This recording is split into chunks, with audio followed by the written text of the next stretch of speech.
For your personal sales funnel, have you explored doing landing pages, lead magnets, anything that sort to maybe entice people to check out your books, or do you rely on established channels like Amazon? I played with a lot of stuff, but I'm willing to admit what I don't know.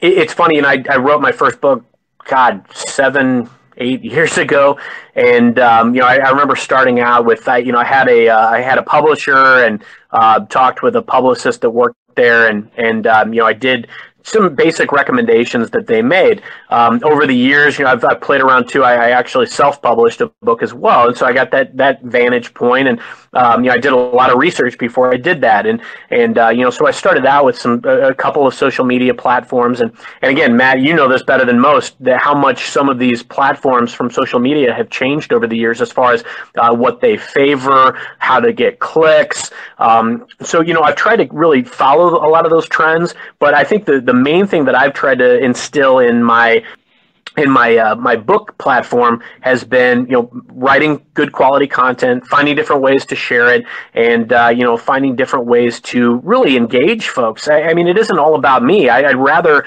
have conversations around the topics that interest me and form relationships, and it's been great. I mean, I have 300 and some odd thousand followers from across the world on different platforms. So I have conversations every day with folks that are all over the place, that are passionate about sales and leadership. So there is no exact science to my process, and I will be the first to admit that there is probably a lot that I could do that would make it better.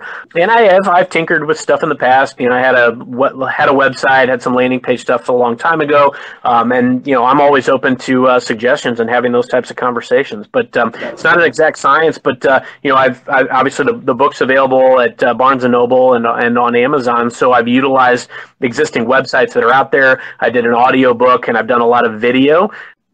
So I've employed like YouTube and then obviously blogged with my WordPress blog, and then I post that to all of my different sites. So a lot of different stuff that I do. None of it's an exact science, and I'm always eager to learn more about how I can utilize that better.